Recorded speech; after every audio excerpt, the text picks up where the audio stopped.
Alright guys, welcome back to Valorant News. Confirmations are getting signed left, right and centre in terms of which players are going to sign where for next season, but TenZ has also revealed what his plan is for the Sentinels roster next season in terms of which role he is going to play, saying that it depends massively on what the meta is at the time, which agents are particularly powerful, and saying he can pretty much play anything he wants, and also Zombs suggesting that Ascension and Tier 2 is far from a guarantee for him. Very much enjoyed your thoughts in the comment section below. Hit the like button if you enjoy, subscribe if you're new as always, I'd greatly appreciate it. It really helps out the channel. Thanks very much indeed for doing that one. Firstly, just to mention, because in about 2 weeks time, the Game Changers World Championship begins in Berlin. The kind of East Asia thing was going on right here to a decent set of viewership, but yeah, a couple of weeks time, Game Changers Champs is officially beginning. Couple of confirmations then here from nAts. First of all, the contract signing GIF officially comes through, about time. Now, interesting timing actually here, along with the Chronicle announcement we'll see in a second, because we believe that nAts is going to go with Redgar over to Team Liquid. That is the present expectation. And then this from Chronicle, who also does the same thing just a few minutes later. When you see here 9:07 a.m, this is 9:25 a.m. So Chronicle, we think, is going to go to Fnatic. I'm kind of surprised in general that some of these kind of confirmations have taken so long. But yeah, Chronicle to Fnatic, we believe is going to be the case.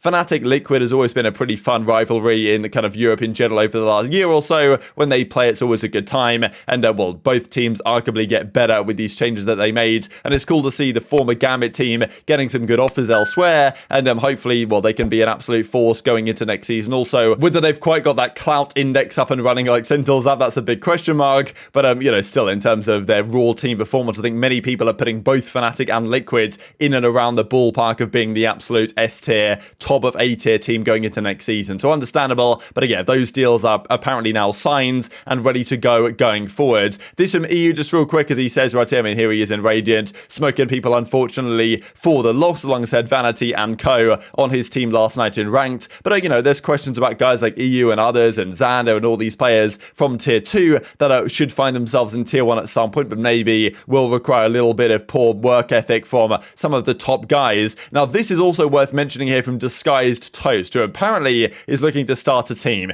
This is a pretty big deal if this actually goes through. We've seen in the past other, you know, Moist esports and stuff as well looking to get involved in Valorant, and it might be a perfect time because tier 2 is now accessible. It now makes a fair bit of sense, especially because there are a lot of big name, very talented players that aren't going to be in tier 1. Now, many of the real like top tier talented guys that we expect to get into tier 1, the likes of Trent and such, are already going to be signed and re-signed to their respective organizations that are still going to be in tier 2. But there are plenty of top players that are not currently signed, or at least do not currently have a roster. So well, maybe Disguised Toast can come through, start a team and make that happen, because we heard similar thoughts from Shroud, where he mentioned that Champions, that if he doesn't get a tier 1 spot, as he hasn't, then he might want to start his own team in tier 2. He may or may not decide to do that, but you know, there's still plenty of time, because by the day, more and more organizations are making their mind up or potentially coming into tier 2. We've seen interest from a couple of the Overwatch League franchises. We've also seen the possibility of G2, or almost definitely now, G2 will be going to North America Ascension, and there might well be a lot of competition for players. Even Som says here, like, you know, waving face, but this guy says, like, hang on a second here, you're a professional Valorant player for NRG, and he says not for long. Now, of course, he's joking around here, but he's not actually going to be leaving. I did think it was kind of funny, though, that Chet actually, currently still at the OpTic head coach in OpTic Chet, says the following: you're not going anywhere. So it's like, I mean, yeah, obviously he replies with the following as well. So yeah, I just thought it was like ridiculous in a way that it's so obvious, and everyone has said at this point what the NRG roster is, even when Zekken leaked it like ages ago, pretty much what the roster was going to be. And then I think even Vanity has pretty much confirmed it on stream as well, on you know, various interviews and YouTube videos and stuff, what the NRG team is going to be. But yet it still hasn't been confirmed, and we still don't know for sure that Chet and Co are going to be over at the NRG side going forwards, but we still know it's going to be the case. This though from dapr, because this is one of the examples of what I'm talking about here. Dapr's looking for some opportunities. He doesn't want to just sit on Sentinels and not do anything. Of course, we don't really know if a sub spot is an option for him, because we know that each team has to have one sub. They can have more than one sub if they want, but obviously Sick got that sub spot. So what's going to happen to dapr? Is he going to be there? Is he not going to be there?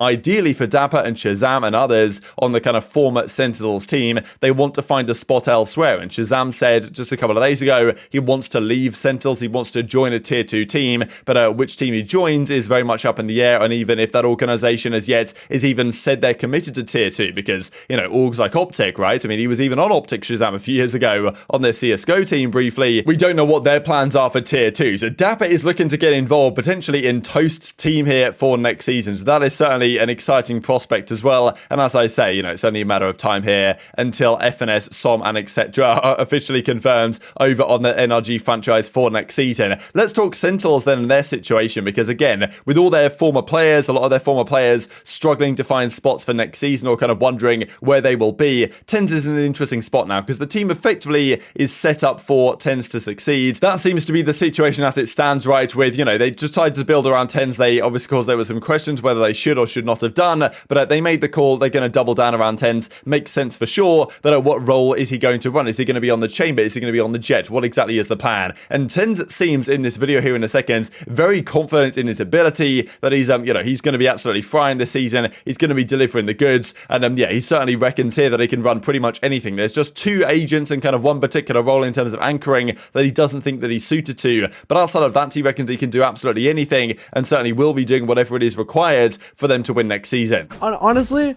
what I play is also dependent on what is viable.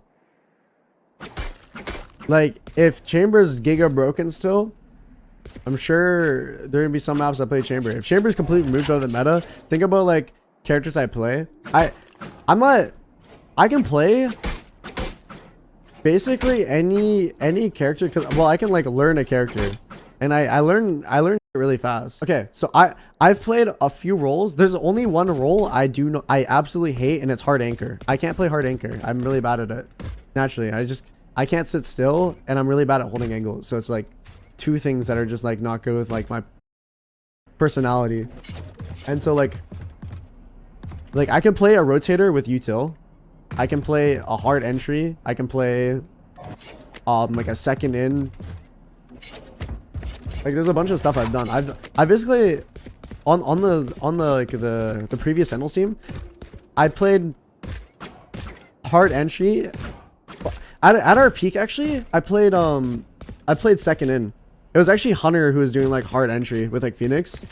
I actually think it's really strong having a double, like, not necessarily double duelist, but double space creation. Two players that will match each other's like pace and go in together with trades. I swear to God, it's like impossible. Like if they're hitting their shots, you just lose. Like Paper X, kind of like a Jing Forsaken, kind of. People asking me what role I'm gonna play. I will play literally whatever my team wants me to play. I quite literally don't give a. But one thing is, I'm naturally not too great at like Cypher Killjoy. I mean, we'll see like closer to Ascension, where people take so long to load in. Like, I can't say if I'll play an Ascension when it's like not even like near happening. Who knows?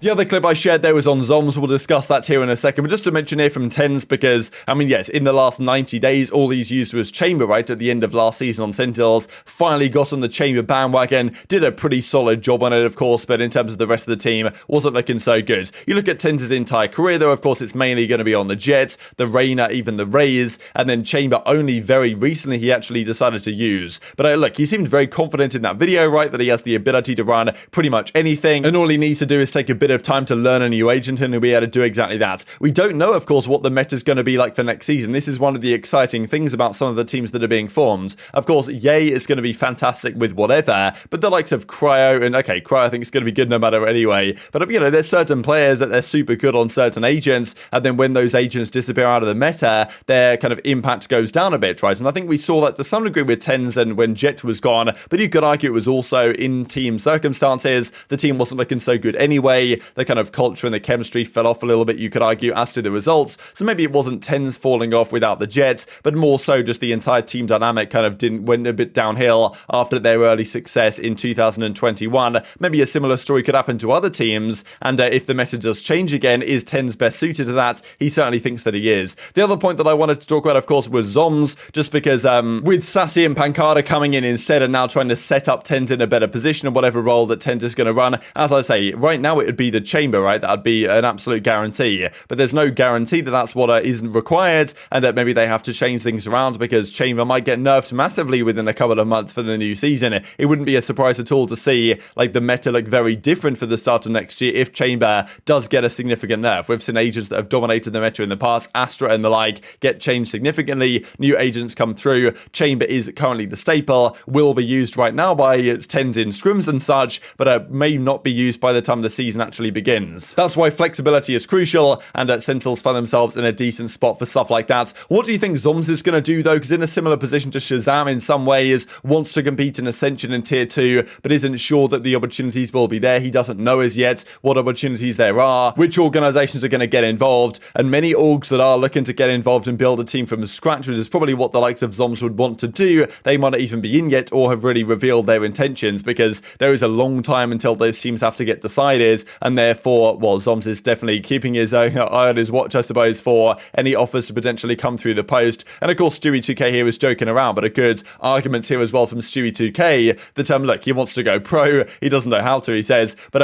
you know, you think that Stewie might also be another option to be on one of these Tier 2 Ascension teams. Could a partnership with Zombs or ShahZaM or some of these guys be possible if organizations are looking to get involved? Very much enjoyed your thoughts in the comment section below. Hit the like button if you enjoyed, subscribe if you are new, take care, and I'll see you next time.